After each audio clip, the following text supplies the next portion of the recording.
Hi, my name is Jay Grams. My family has owned the Volo Auto Museum since 1960. We have a few hundred of the most exciting collector cars, and they're all for sale in one location. I personally have handpicked them from around the country. Welcome to my sales shop. Come on, let's go for a spin. Got a really special car here. This is an unrestored Survivor factory-built race car. 1964 Dodge 330, that's the model. It has a 426 Max Wedge. I got a lot of neat information. I hope I can remember half of it. But again, factory-built race cars. A sticker right in the glove box says there's no warranty. This car is intended for racing. It's got the cross ram, dual quads under there. Came from the factory with dumps on the exhaust. Batteries in the trunk. Really cool car, and this is original. This is one of the most original ones in the country. Go to volocars.com and you can read all the specs and study all the pictures. And that's where you'll find price tags on all of the collector cars that we offer for sale. That's at volocars.com. If you enjoy the videos, subscribe to the YouTube channel, click on that bell icon. That way you'll be notified as we post the new ones. But for right now, buckle up, join me, let's go for a spin. I got this car from a Mopar expert who knows these cars really well, and he went over a lot of the little differences that make this car unique and authenticate what it really is as well. Starting underneath, well, the car is from Arizona. It was actually raced. We have old vintage picture of it. Matter of fact, I'll grab some of that right now. We have the owner's manual with the VIN number of this car embossed right on the cover. Here's an old vintage picture of its racing days. We have, it's in Galen Govier's registry. The fender tag is decoded. We have an original broadcast sheet, and we have a copy of the punch card, and then we have a copy of the Arizona title. That'll all go with the car. Underneath the car, no rust. Nice, clean, bare floors, never been painted on or undercoated on. Just clean, solid metal, never been spray painted. You look up at the motor, all the codes, dates, there's unique features on the motor that says it's the original motor for this car. It all lines up perfectly well. There's a two-piece steel, bell housing, and it says steel right on it, 2 pieces. That's unique to a Max Wedge car. You got a 4-speed transmission. That was the first year for the 4-speed. They were 3 speeds prior to this. There's a rubber bumper above the transmission that you can't even see, but it is there. All the Max Wedge cars had them. If you were to clone the car, many people don't even know that that's supposed to be there. This has the rubber bumper. Same thing in the back. There's another rubber bumper. The parking brake cables are routed differently because this came from the factory with exhaust dumps. It's a new reproduction exhaust, but they came with dumps. So the tabs that hold the parking brake cables are welded to the floor. They're obviously original. They're there. Try and think what other features under the car make it unique, but there's many telltale signs that tells us this is absolutely the real deal. So it is an 833, the heavy-duty 4-speed in the car. Original fuel tanks, real nice and clean. Behind the rear tires, the drop-downs, all perfectly dry clean metal. There's no patches, there's no rot under there at all. 391 Sure Grip rear end in the back. These were still drum brakes all the way around, and all that's in excellent working order.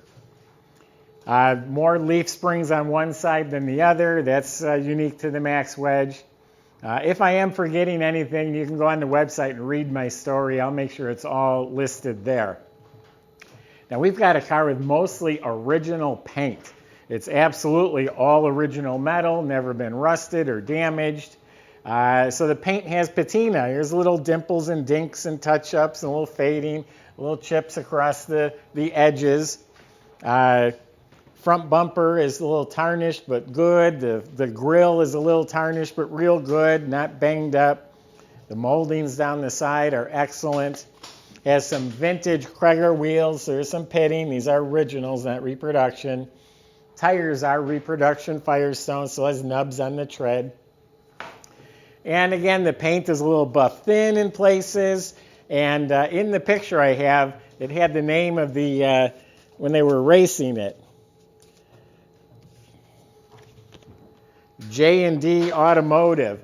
And that's been buffed off, but you can still kind of see where it was and where they buffed it a little too hard. So there are imperfections in the paint, but this is original, folks. You get collectors, they go nuts for this stuff. It can only be original one time. You can repaint a car 1,000 times. You can't ever go back and make it original again. The rear bumper, tail lights, again, all that's good. It all has patina, but it's all in really good shape. Aside from little, door dings, it's straight. It's not damaged, and again, zero rust. California car. Glass is nice. The moldings are nice. So I'm dying to show you inside the trunk and what's under that hood for sure. All right, we're going to get a bit of a history lesson in this trunk compartment right here. And this is all stuff that I just learned from the expert. But to put more weight to the back of the car, they relocated, from the factory relocated the battery to the back, and they moved the spare far back as they could go. So some unique features is this tab, and there's one on the other side as well. That's for this battery bracket. If that tab's not there, it's not a real Max Wedge car. Look at the cables. It has dual cables. They're original. They're a little tattered, but that's a unique feature. Right here, this hole, the original batteries, each cap would have a vent, and the hoses would run out and vent out through the floor. That's unique to the Max Wedge cars. And then look at the tabs that run the battery cables. Those wouldn't be there on the other cars. Now the spare tire would typically be mounted over there, out of your way. They moved it back here to put weight over the back of the car, so there's another metal tab underneath the spare that would be unique to this car, and obviously you can see there was never one put over there. The jack assembly is mounted where it's supposed to be. It's 100% original, absolutely no rust in here. It's the original gray and white spatter paint, the original body clock, and there is an original part number.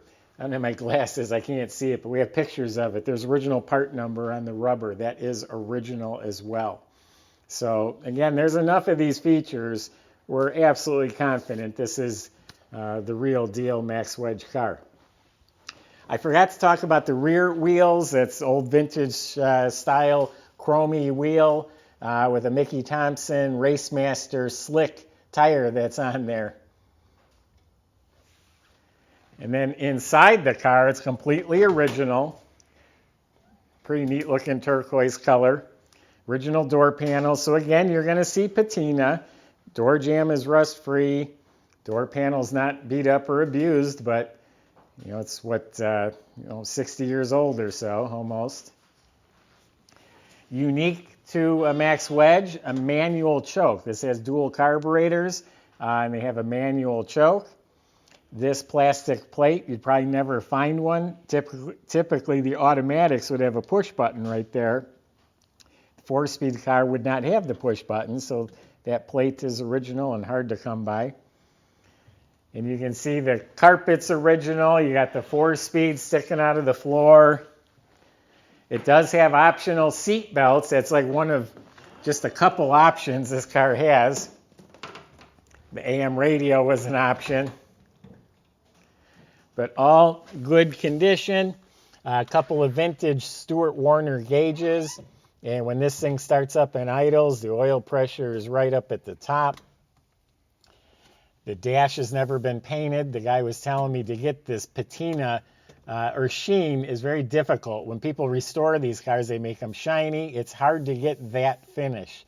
So they did drill holes a long time ago and put a tachometer on there. And the bezels are a little worn, but it's original. Another couple of really cool features in the glove box. We have a picture of it on our website. There's a sticker in here that says this is intended to be a race car, and this car has no warranty. Imagine buying a brand new car, no warranty. And then on the inside of the windshield, there's a sticker, shipping label. Because of the exhaust under here with the dumps, it hung down kind of low. It told the transporter when the car was new to ship it on a flat, like the lower level. So neat features.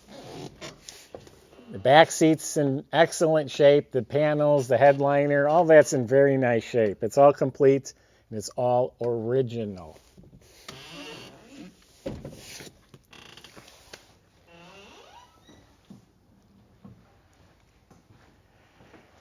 Now, this is what really makes the car special.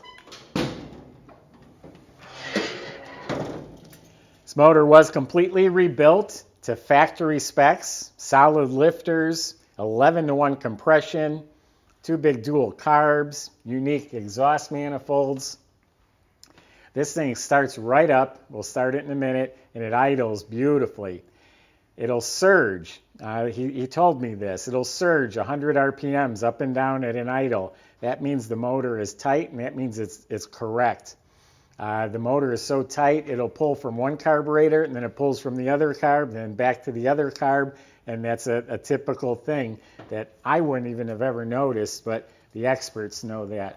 If it doesn't have that surge, then something's not right. It has the correct dual 4-barrel carburetors. All the linkage is correct, not reproduction.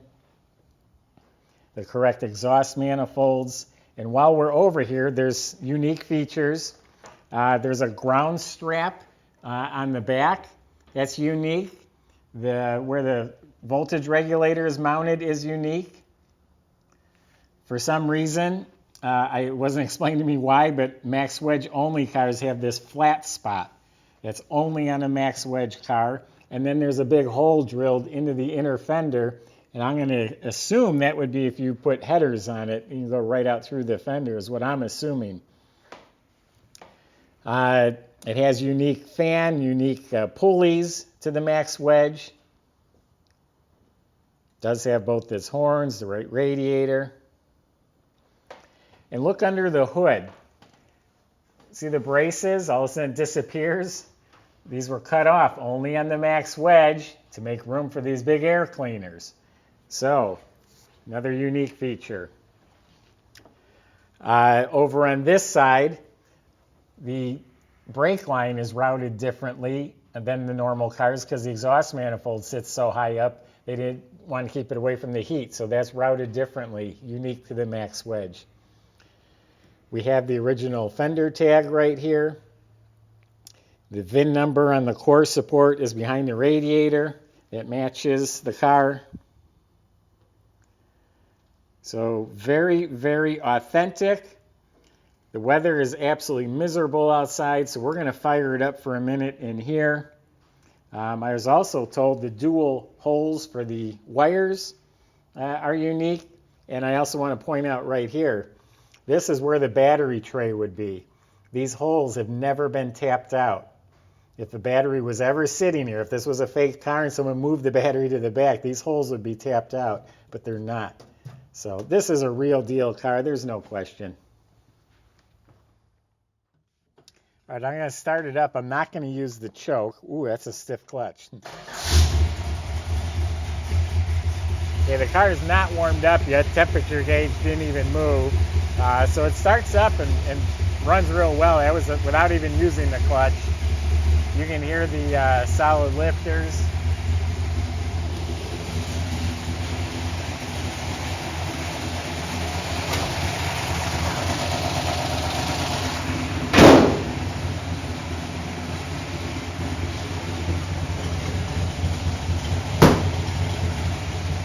Rev it up a couple times.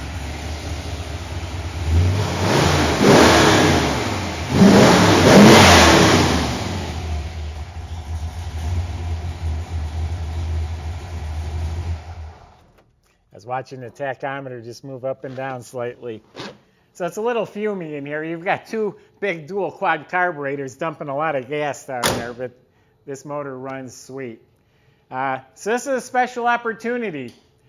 If you're a collector or a guy looking to go to cruise nights, this is a special, special car. You won't get this opportunity again. So that's my impression anyway. Go to volocars.com. That's where you can talk to the salesman. They'll answer your questions the best they can. They can help get this delivered to your driveway. They can even help you get this financed. volocars.com. If you enjoyed the video, which I hope you did, subscribe to the YouTube channel. Click on that bell icon. You'll be notified as the new ones are posted. Thanks for watching.